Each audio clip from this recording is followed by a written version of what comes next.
Hello and welcome back to the Top 100, where us, Shut Up and Sit Down, rank our top 100 games of all time. And of course, that also means your top 100 games of all time, because it's definitive. Unlike other lists, this is the real one. This one's set in stone. Yes, and this time we got a game called Last Will. Could you do me the big old favor of doing the box? What a pro. I'm a pro. This is a game by Vladimir Suchy, and it's something that we reviewed a long time ago. It came out in 2011, and I presume that's around the time when we reviewed it. Way back when Shut Up and Sit Down was just a little baby boy who wasn't allowed to drive a car around. Back when I was 6. Yeah, that's terrifying. Is that true? No. Okay. I'm too tired to do maths, so I just believed you. I was 13. That's more than double 6. So now we got the real maths going on. We can confirm that, yeah, when this game came out and we reviewed it, Tom was not old enough to be drinking White Lightning and heavy industrial cider out of a 2-litre bottle by the bins. I couldn't even vape. No, because vaping hadn't been invented yet. Yeah. And now it has, and the world is worse. The world is way better for it. Thank you to our sponsors. I shouldn't have smoked all those free vapes. We're not being sponsored by vapes, because that would be evil. But before we leap into chatting about the game, I'm just going to give you a really brief outline of what the game is and how it plays. As players, you're all going to be trying to get rid of money as quickly as possible in the base version of the game. That means 70 British pounds, presumably, which must be spent as rapidly as you possibly can. Broadly, the ways you can spend money are on buildings, events, and ongoing expenses, be it staff, events, etc., and companions, who are basically special cards that come along to things with you. So you can bring a horse out to dinner, and that means you can spend more cash. You play the game over 7 rounds, by which point it ends if no one has gone bankrupt. And at the start of each round, each of you are going to pick one of these slots, which is going to get you a combination of cards, errand boys that you can place on this board to do things and get you stuff, and then action points. 3A means 3 action points for that round. Crucially though, this bidding is also related to turn order, which means the person over here is going to go first, then second, then third, and in this instance, fourth. We just got this board set up for a 2-player game because me and Tom are just 2 people. And the turn order is pretty crucial because you're then going to be sending out your errand boys, these little top hat characters, to do a whole bunch of things. Manipulating the property market to change the value of different types of properties. Buying an extension for your house so you can take another bit and add it along so you can have more cards in your personal tableau. And probably most crucially, you can be sending off an errand boy to go and do something for you in town, grab you a card. These are first come, first serve, and these cards are basically the backbone of the game. Cards that have black outlines on them are permanent assets, which means you play them to your tableau for an action, and then they can continue to do things on a round-to-round basis, whereas the white-rimmed cards are just one-off events or actions that you just spend the stuff, get the thing, immediate money style. And all of these cards can be juiced by bringing along companions. Over here, for example, we have a farm. For every additional dog that you manage to add to the farm, it means when you activate that farm, you're gonna get loads more money if you've got loads of things. And already I'm getting it wrong and saying get loads of money. This game is a bit of a messer for the head in the fact that you're not getting money, you're spending money. And final crucial thing you need to know about this game is you can't go bankrupt if you still own properties, which means you can buy properties, and if you don't do anything with them, then every round of the game, they're gonna lose value, but you do have to sell it at some point for some money in order to spend all of your money and go bankrupt. There's more to it than that, but honestly, not that much more. It's a pretty simple thing. Who can go bankrupt as quickly as possible? Optimize your engine for destruction and trash.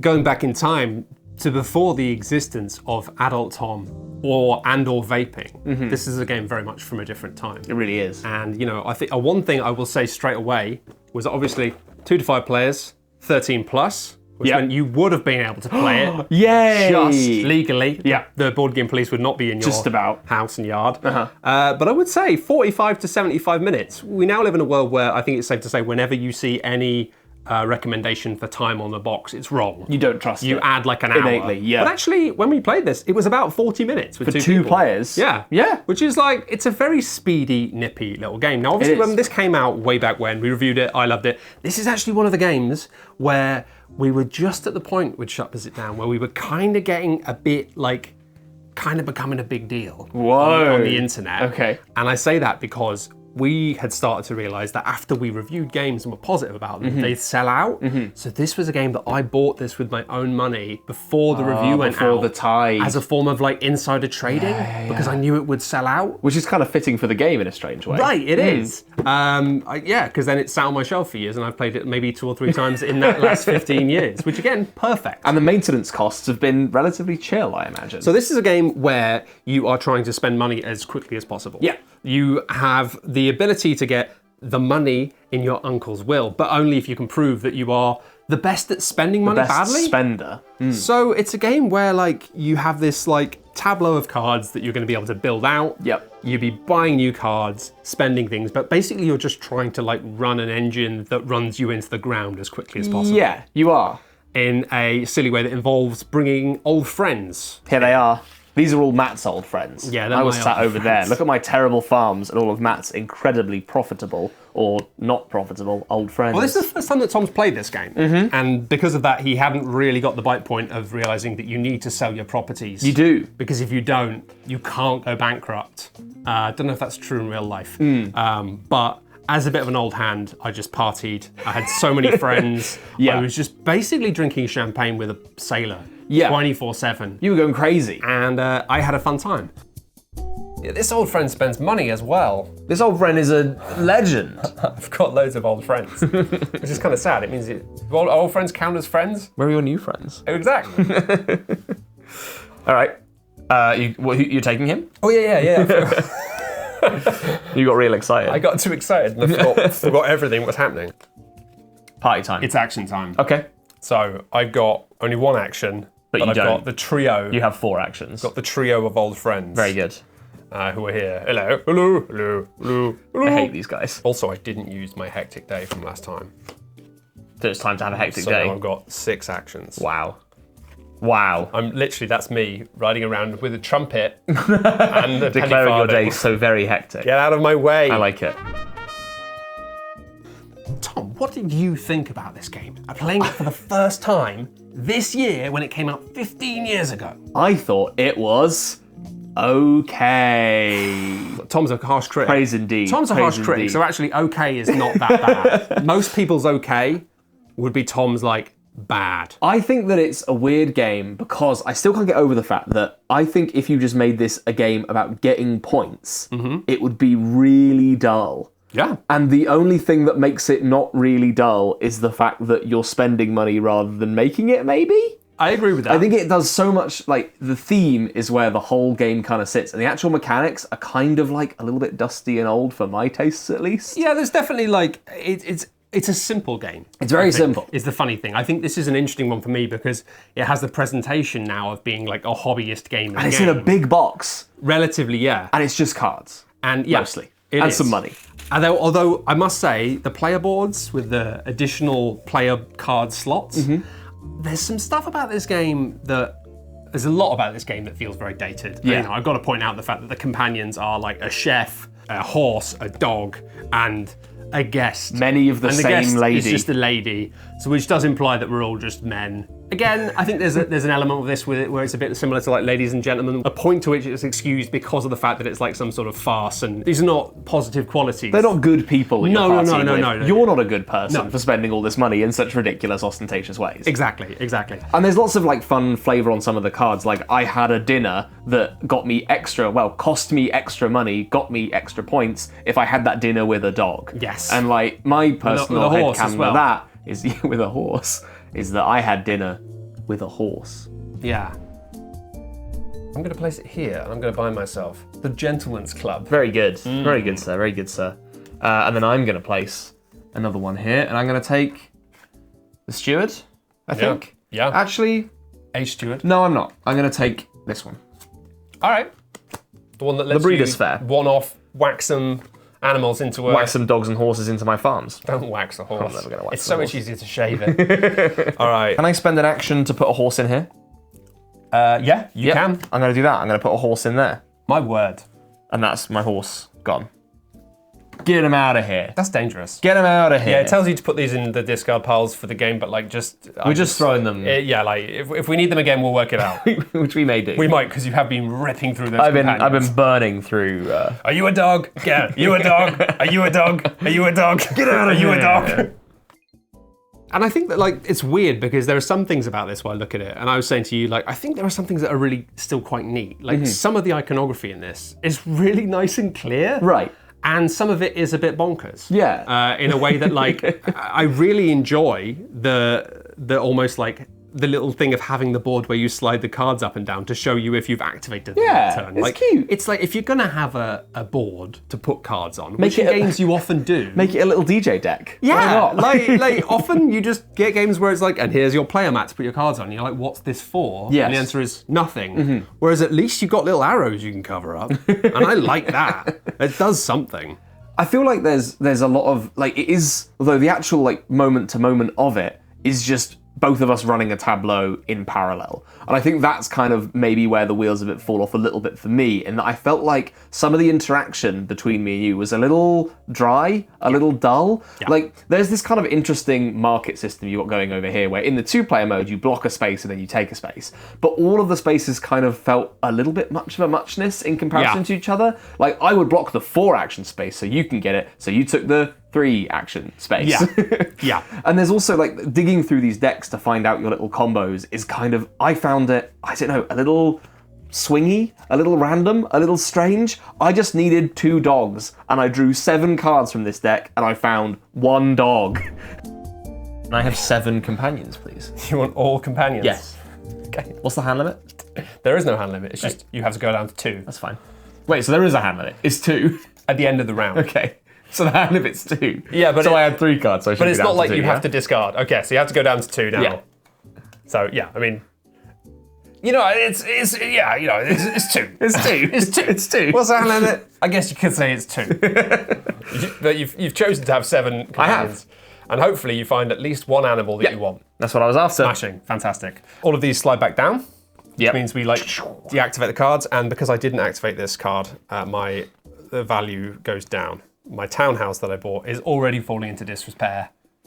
Which is good. Yeah, it's great because it's going to get in a really bad position, and then when yeah. it's fallen apart, I'm going to sell it. I understand. Okay. It is kind of like, it's silly, right? Getting your head around it. Yeah, it is It's initially like, tricky. It's tricky, but it's tricky in a way that's quite funny because then you're like, oh no, that's bad, and then you're like, no, it's not. It's great. good. It's like I'm wasting as much money as possible. But no, Yeah. I get it. I get it. I think like at the time, I think that this like definitely really fit into the sort of game that I was looking for at that point, and the fact that like it has that look of like you're playing a board game card game. You're playing a board game. But it's actually like pretty simple. It's very simple. Pretty fast. Like yes, there's a bit of rules upkeep with like what do the powers do, but again, it's just one of those games where you have the manual as a menu to the side, and every time you get new ones, you go that one does that. That It's a one good does menu. that. It's a tasty menu. Most of the things, their abilities are pretty thematic, so you don't really forget them once you know. Sure. And it's something that whips along really quickly. Like I agree that actually in terms of the interaction, we're not really interacting that much. No. I think especially in a 2-player game, I think when Yeah, you're for drafting sure. with more cards and more people, things get a little juicier. Someone might snuffle the thing you want. But it was a lovely kind of entryway game, really, of being like something that was simple enough for most people to play, and the theme really does carry it. The theme does carry it a lot. Like, I don't think this game would be nearly as interesting if it had any other theme. It is because, like, ultimately, it's a game of how many actions do I spend to get how many points, but the points are spending money, which makes it a little exciting. But really, like, it's just building a tableau and seeing who can juice it the most by the game end. And as a tableau builder, I don't know if it has much that, like, within the context of modern board games, does that hold up? I don't know. This is the point where we get to the age where there have been board games for long enough that it's a bit like, you know, in the same way that when I was covering video games, I'd be like, but Pong is rubbish. Like, you know, people being like, retro games. I'm like, yeah, but Pac-Man's not really much fun. Right. It's fun for about 5 minutes, and then you're like, is there anything else we can play? There is something to be said for this game that it does have, like, it is just pure tableau building. It's like how much of it isn't cutting it away, But modern games have added a lot on top of it, right? They've got a tableau builder with all this fluff that kind of tacked onto the side. And this is just build a tableau, build an engine, watch it run as much as possible. And I do think it's funny because you can say like, you know, you're not wrong, but like you'd be like strip away the theme or make it a different theme, it doesn't really work. But I think that's true for like most good games. Sure. In a way. And I think with this, it's interesting because I think that the way you end up really just being like, screw it, I'm going to get 7 things and try and find a dog. There's something about the simplicity of the game and the kind of like potluck of digging for stuff does add into the theme of the game in terms of it feeling like this mad rush. Yeah, it feels like you're a just race. like, I don't know. Right. What can I do? How can I do this? And I've got all this money, I have to spend it now. And I love the stickiness of having houses and like letting them degrade and then having to sell them quickly because you can't go bankrupt until you've done it and trying to mess around with the housing market to like try and buy for high costs. And it's a funny one. Like, where do you judge it? Like, I guess, like, because I feel like a new edition of this in a smaller box is like an entry-level card game. Yeah. Like, could be really neat. Sure. But like, the space that this had in the hobby back then, the hobby was just such a different place now. We've seen it extrapolate and become fabulous and interesting. I guess on our board, when we get to our ranking, which you may do very soon, I think the thing is we're looking at a lot of games that aren't necessarily too far off it in terms of the times that they came out, and I think are still a lot stickier and better. Yeah, no, it's true. Do we get the board out? Yeah, go for it. Let's get the board out. Bring out the board. Are you all right carrying that board, Tom? Have you ever carried it before? It's a bit wooden. It is. It's very heavy. It's completely made of lead and gold. Maybe it can replace me. Ready? Hook. No, I don't want it to replace you. I think you're an important part of this this show. Ooh, cover yourself up. Ooh. Cover yourself up. Do I get the honours of touching the tassel? Yeah. Pull the tassel. Wow. The legendary Top 100 board. Them's some board Which, games. of course, you saw really recently in the last episode of the Top 100, just recently. You saw it just yesterday. Just the other day, don't worry about it. But look at this board. Like, we have a lot of games. I'm going to go on my phone, Matt. All right. Well, has anybody seen TV show Foundation on Apple TV? I like Lee Pace. He's good. Galaxy. Good guy. When did Roll for the Galaxy come out? 2014 for Roll for the Galaxy. Oh, that's 3 years later. Race for the Galaxy probably came out a little earlier. Agricola's bloody ancient. Ra even ancienter. Yeah, Ra's Egyptian. Galaxy so Trucker's a bit more modern. Eldorado's a bit more modern. I They're don't- all swimming around similar times. I don't have my phone, so I feel like you've caught me naked. I feel like you've caught me naked and you're pointing your finger at me with accusations. Listen, I just found out when Race for the Roll for the Galaxy was, and then the rest of it I've kind of intuited using when I reckon things came out. I think that's fair. But they're all swimming around the same like 6-year period of games, right? And I feel like in terms of Last Will ranked against all of these, I just don't know if it fits above any of them, personally. It is a tough one. In terms of what I want to introduce people to board games with, I think definitely Eldorado, Agricola, and Galaxy Trucker are above Last Will. I don't know, would someone get sucked into board games via this game? You know, it's a tricky one, right? I think Galaxy Trucker in a way is a lot of fun, but it is actually like quite complicated initially. Like, it's definitely not a first game to play with people. Sure. It's one of those ones you play to people to be like, this is how wacky things can get. This is and gonna they're be like, weird. This is my new hobby. A lot of it is just carried by theme and the silliness of the theme. Yeah. But if you think about games, like there are actually very few games that thematically are strong enough to make you feel like memorably like you're having that experience. Right. That are quick and easy. Like we played Western Legend not long ago, right? That's a big game. It's big. It's a chunky game. And that is very like thematic and silly, but it's a big, chunky takeover thing. And like even when originally I had a lot of fondness for Ladies and Gentlemen, it was like it wasn't a great game, but like it was amazing at giving people that kind of silly experience. Sure. And that is something that is not that present in a lot of modern board games. I feel like a lot of modern board games you get caught up in the mechanics of it, and you have moments where you go, okay. But I think a lot of modern game design is a lot more mechanical and a lot less thematic. Yeah, I guess that's more of a taste thing, that for me at least, I feel like I'm mechanics forward. Yeah, I mean, honestly, having said that, like, I do agree with you. I don't think I can put it above any of these. I think the in terms of the space where I would put it, we're definitely not going to put it above Eldorado. No. We're definitely not going to put it above Agricola. That would be sacrilege. No, I'm not going to do that. Race for the Galaxy? No. Galaxy Trucker? No. This is the spot where it might fit. It's here or it's here, for me at least. Yes. Where do you think it should go? Yes. I think that, like, I just wanted to get this out and show it to you. You just wanted to have a little excuse to have a nostalgia trip into the world of Last Will. Well, no, also, like, you know, we have a weird thing here, you know, that, like, when we finish reviewing a game and shut it down, it's kind of like, well, that might be us done with it. Every now and then you have a game we can keep talking about, like Twilight Imperium or whatever, where it's big enough and chunky enough and people listen to it. But a lot of You have time, a limited number of game nights you can deploy, and sometimes you're not going to use them to deploy something old. and just getting to go back and look at something again that we reviewed 15 years ago and be like, does this exist? Could this ostensibly be in the top 100? You got a phone? I got a phone. What's the vibe on BGG? I don't look at BGG usually, but I'm interested. I'm telling you, it's not in the top 100. Yeah, but BGG's top 100 is not real. That's made up of like people's opinions. Where do you think it is on BGG? I'm going to say, honestly, I don't use the website enough to know. It's going to be like maybe 800. It's close. 660th. All right, yeah. Like, honestly, I think anything in the top 700 on BGG is ostensibly maybe part of the top 100 for us. Sure, okay. Like, and even then, that's not a hard and fast rule. I think this is an easy one, Tom. Okay.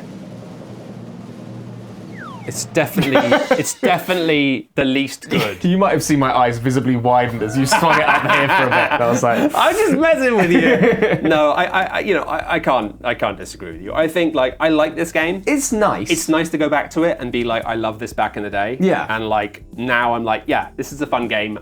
It's not bad. It's definitely aged in a few ways. Yeah. I'm glad I still own it. And I still had a lovely time playing it again. Will you go and play it again? I mean, probably I will at some You'll point. show it to some other person. I probably will play it at some point. It's a fun little, you know, the way you can just go in and be like, you went mad for farms. Yeah. Someone will be like, I'm going to buy all these houses and just let them rot. There's a lot of personality in the tableau that you're building, which I got to give it credit for that. But I think that for me, at least, it's just so much of it is front loaded onto the theme. And then the actual turn by turn, I was like, this is okay. I mean, I think for this is very pleasant. In this format, I think that Last Will is just going to be in trouble in the future. It's going to be in trouble. Because obviously, I don't have a problem with this at all. Like, putting this here is like, no argument from me. I think these games are all fabulous. But in the future, you might just be kicking it in the face forever until it's fully in the ground and dead. It could be last, and then that would be fitting. Last Will. Will you believe it? And that concludes today's Top 100. I'm going to close the curtains Nice. and Very take good. this away. And we'll see you next time for more Shalom Sit Down Top 100. What's the projected date of us doing this, finishing this now? It's a long, Jesus Christ. Will I be dead?